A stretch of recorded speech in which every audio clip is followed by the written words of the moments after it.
Hi, this is George Sherritt. I just finished doing your home inspection and I'm going to do a review for you. That's the front of the house. This window in the front left-hand side of the house has lost its seal, so I'd recommend that be replaced. This is where it is. The garage door has some cosmetic dents to it.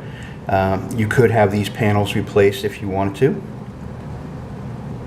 There's some earth to wood siding contact in a couple places. I would recommend raking the soil away so it's not in contact with the ground. Same thing here. The sidewalk are cracked in a couple places. I look for uplift to see, about 3/4 of an inch or more. Then it becomes kind of a tripping concern. So you could have it ground down. You could have it replaced. You could paint it orange on the edge there, or you could do nothing, but it is a potential tripping concern. The recent new roof, looks like it's maybe a year or so old, was put over top of the old roof. It's okay, there's not anything wrong with that, but it is kind of a postponement of the expense of tearing off the original roof and hauling it away. I noticed that the chimney was sealed, and looking at photos of the house last night online, I thought it had a gas fireplace, and that would be a concern if it wasn't vented, but it's actually just an electric fireplace that has a heating coil in it, so that's all okay. The little driveway has some cracks in it too, same thing as the sidewalk. This is above the furnace in the closet. There's an electrical box without a cover. I'd recommend that have a cover. There's no current service tags on the furnace, so I'd recommend it be serviced. I wasn't able to find a filter anywhere. There's none inside the furnace that I can see, and there's none in the return air ducts where it also might be. So I'd recommend that the HVAC contractors that services it figure out how to put a filter in there. This yellow piece of piping is called an appliance connector, and you can't run it through the wall of the furnace. This little knockout here is quite sharp, and over time, if that sat there and vibrated, this is pretty thin wall pipe. It could wear through it. It needs to be hard pipe going into the furnace, so I'd recommend that be changed. This is on top of the hot water heater. You're on city water here, and there's likely a check valve or a one-way valve that feeds the water supply from the city. So you have kind of a closed system, and then when you heat the water, it expands and it has to have somewhere to go. So that we usually put an expansion tank up here on the supply side. So I'd recommend a licensed plumber install an expansion tank. I took these from putting my camera behind the hot water heater. It has a pan that it's sitting in, but I don't see that it has a drain. So that pan's only going to hold about a cup of water since it's got a hot water heater sitting in it. Without a drain, it's not going to do much. So because it's at the same level as like all your flooring, I'd recommend that that pan have a drain connected to it that goes to the outside down through the floor. My PDA stopped working, so I started taking pictures of things. It's made by Bradford White. It's 50 gallons, and I'll blow that up when I get home and see how old it is. The stove doesn't have an anti-tipping device installed, since it's right here.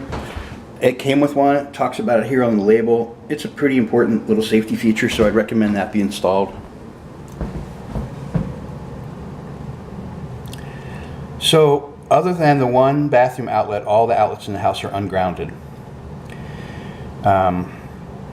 It's kind of typical for a house this age. When they do an electrical upgrade, they'll change the electrical panel, which they've done here, to a modern, safe panel, and they'll run dedicated circuits, often to the bathrooms and the kitchen. In this case, they just did the bathroom, but anywhere where there's water, a grounded circuit with a GFCI outlet is the safest way to go.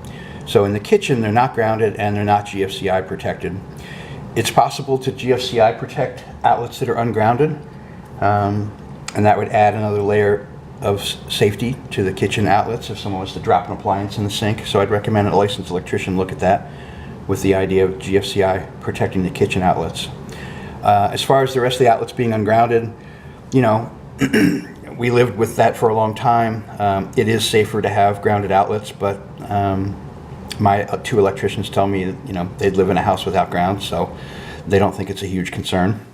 But you could ask the electrician that GFCI protects the kitchen what their opinion is on that.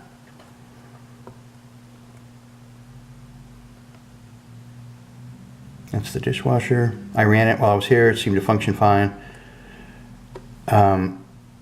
So plumbing fittings are all approved. There's a governing body that approves plumbing fittings, and all this is not.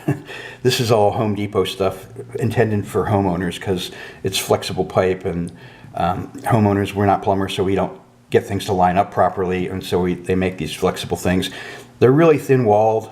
They tend to crack over time and leak. I ran a lot of water through it. It's obviously brand new, so it's working okay, but at some point, you want to keep an eye on this. At some point, it may start to leak, and then have a plumber put a proper drain in here.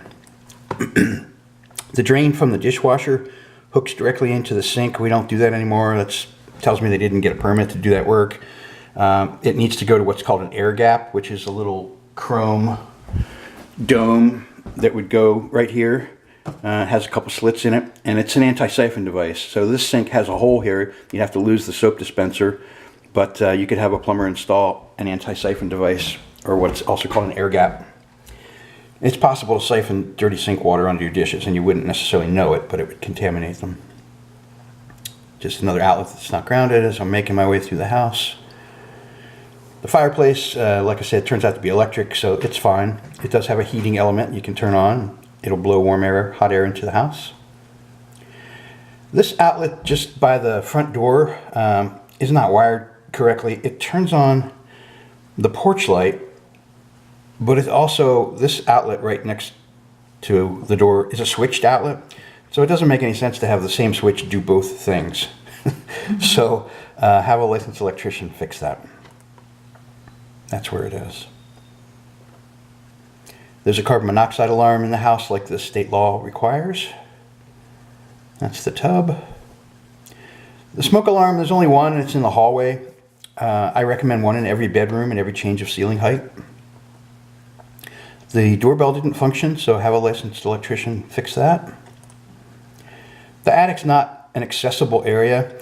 On a house like this that has a hip roof, there's never much room up there to begin with, and it's been really super insulated.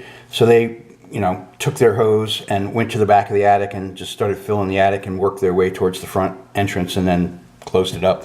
So there's no way for me to get in there without probably falling through the ceiling. That's what it looks like. Under the house, there's quite a bit of beetle damage. These are called anabid beetles. Contractors call them powder post beetles. They like a wood moisture content between 14 and 20%. And I'm going to guess that in the past, there was no plastic on the ground underneath the house, and that the moisture content, got up in that range and the beetles came. I don't think the damage is, warranting replacing things, but I would like to have a contractor look at that and, let him pass judgment on that to see if any of the wood is compromised structurally and should be replaced. I don't think it's active. There's very good venting and continuous plastic, so I think that wood moisture content is probably around 14%, and I didn't see any active signs of beetles, but I would still, just to be safe, I'd recommend you have a licensed pest company come out and look at it. They may suggest treating it if, statistically, if you go to sell this in 5 years and you could show that it had been treated, that might help you with your sale. Those aren't very good shots, a little too bright, but there's little pinholes in the wood in most places, and that's the beetles that come out to lay their eggs on the surface.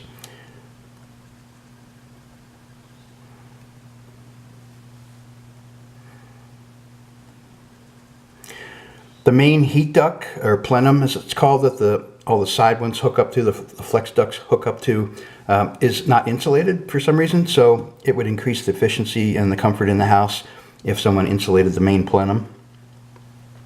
And this duct has had the insulation torn off of it for 3 or 4 feet. Same thing, I'd recommend that be re-insulated.